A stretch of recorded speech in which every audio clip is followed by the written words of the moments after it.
خبر ہے کہ یہاں خطیب کی مجلس سنی بھی جاتی ہے اور لکھی بھی جاتی ہے.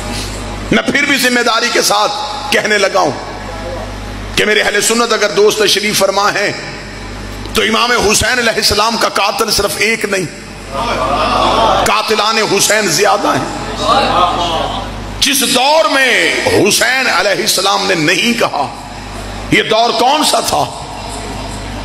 رسول کو دنیا سے گئے ابھی 50 سال پورے نہیں ہوئے، ابھی 50 سال نہیں ہوئے نبی کو دنیا سے گئے، اور یزید جیسا شرابی تخت پہ بیٹھ گیا. اب میں نام نہیں لوں گا، نشانی بتانے لگا ہوں. اب بھی وہ لوگ زندہ تھے جنہوں نے نبی کی پشت پہ حسین دیکھا تھا.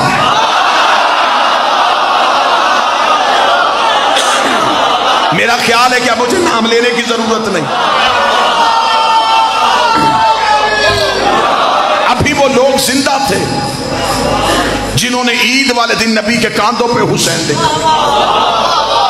ابھی وہ لوگ زندہ تھے جنہوں نے نبی کی زبان سے حسین و منی والی حدیث سنی تھی. جب وہ لوگ زندہ تھے تو انہوں نے حسین کا ساتھ کیوں نہیں دیا؟ اگر آج مولوی کہے دیا تھا، مجھے 72 میں دکھا.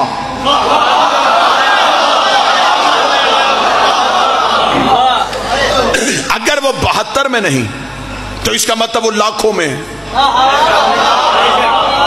تو اس کا مطلب انہوں نے بیعت کر لی تھی، ووٹ دے دیا تھا یزید کو. آج صرف یزید کیونکہ بد کردار تھا، آج مولوی نے سارا ہی گناہ اس کے کھاتے میں ڈال دیا کہ چلے لعنت تو ہونی ہے اس اکیلے پہ ہو. اکیلے سے قتل حسین کا اعتراف کروایا گیا. یزید اکیلا ملوث نہیں. میرا خیال ہے اس سے بہتر جملہ ہے کہ بلا وہ میں استعمال نہیں کر سکتا جو اصطلاح میں اب استعمال کرنے لگا ہوں. یزید آزاد امیدوار نہیں تھا، پارٹی کے ٹکٹ پہ تھا.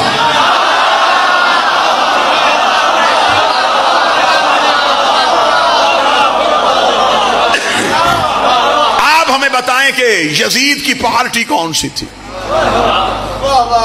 آج جو بھی اٹھتا ہے وہ کہتا جی میں بھی تو شیعوں کے ساتھ ہوں، حسین صحیح تھے، یزید غلط تھا. ہم نے صرف تم سے اکیلا حسین صحیح نہیں کہلوانا، مجبوری بن گئی ہے نا کہ اب اگر حسین کا ساتھ نہیں دیں گے تو پھر یزید کو ماننا پڑے گا.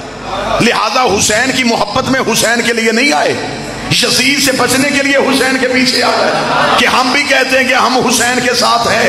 حسین صحیح کہنے کے لیے کئی غلط کہنے پڑتے ہیں. صرف حسین صحیح نہیں، حسین کا سارا نظام صحیح، اور صرف یزید غلط نہیں، یزید کا سارا نظام غلط. اس دور کے مسلمانوں نے حسین کا ساتھ کیوں نہیں دیا؟ یہ بھی نہیں ہوا کہ امام حسین اچانک قتل ہو گئے ہوں. 26 رجب کو انکار بیعت، 28 رجب کو مدینہ سے روانگی. چل 26 کو حسین کا ساتھ نہیں دیا، 28 کو حسین کے ساتھ مدینہ چھوڑ دیتے. مدینہ نہیں چھوڑا، 6 ماہ حسین مکہ میں بیٹھے رہے. مسلمان حسین کے پیچھے مکہ کیوں نہیں آئے؟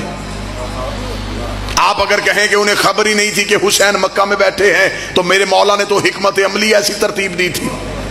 حسین نے تو عین حج کے موقع پہ مکہ چھوڑا.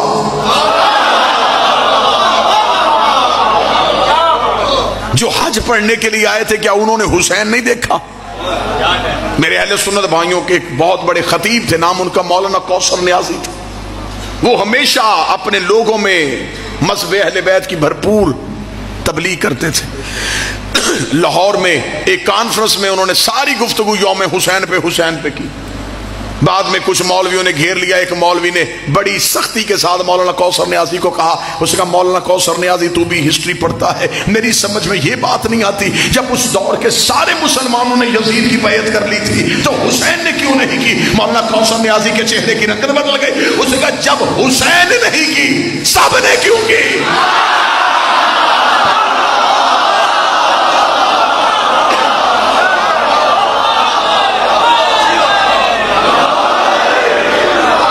جب امام حسین نے بیعت نہیں کی سب نے کیوں نہیں؟ اس دور کے مسلمانوں نے حسین کا ساتھ کیوں نہیں دیا؟ یہ ہماری مجلسیں، یہ ہمارے جلوس اس احتجاج پہ ہیں۔ اس سے بہتر میرا خیال ہے قتل حسین پہ انکواری کا میں جملہ نہیں پڑھ سکتا جو میں پڑھنے لگا ہوں۔ امام حسین علیہ السلام کے لڑنے کا انداز ہر امام سے نرالا تھا۔ یہی وجہ ہے کہ کربلا نے پورا اسلام زندہ کر دیا۔ کیسے زندہ کیا؟ امام حسین علیہ السلام سے پہلے 4 قتل سیدوں کے مدینے میں ہوئے تھے۔ میں فضائل پڑھ رہا ہوں، اور چاروں کے قاتل چھپ گئے تھے۔ آج تک 4 قتل ابھی تک ظاہر نہیں ہوئے، اندھے قتل ہو گئے۔ رسول حجرے میں زہر ملی، آج تک قاتل کا کسی کو نہیں پتا۔ آپ مجھے بتائیں کسی نے پڑھا قتل رسول؟ قاتل چھپ گیا۔ آبادی تھی مدینہ، مسلمانوں کا بھرا ہوا شہر تھا، قاتل چھپ گیا۔ بطول کا قتل گھر میں ہوا، میں فضائل پڑھ رہا ہوں۔ قاتل چھپ گیا، کسی کو نہیں پتا کون لوگ آئے تھے، کنہوں نے دروازہ جلایا تھا، قاتل چھپ گیا۔ امیر المومنین کو ایک بدماش کے ذریعے مسجد میں ضرب لگوائی گئی۔ تلوار کس نے دی؟ زہر کہاں سے خریدا گیا؟ بھیجا کس نے تھا؟ لالچ کیا تھا؟ قاتل چھپ گیا۔ امام حسن کو زوجہ کے ذریعے زہر دلوائی گئی۔ زہر کہاں سے آئی؟ گھر تک کیسے پہنچی؟ پیچھے طاقت کون سی تھی؟ قاتل چھپ گیا۔ آج تک مسلمانوں کی آنکھوں پہ سیاہ پٹی بدی، وہ 4 قتل کھولنے کے لیے تیار ہی نہیں، چاروں کے قاتل چھپ گئے۔ اس سے بہتر جملہ میرے پاس نہیں ہے، اور مجھے خبر ہے کہ میں کس دور میں تقریر کر رہا ہوں، میں پھر بھی پوری جرات کے ساتھ یہ جملہ دینے لگا۔ یہ تھا حسین کے لڑنے کا طریقہ۔ حسین چاروں کے قاتل گھیر کے کربلا لے آئے۔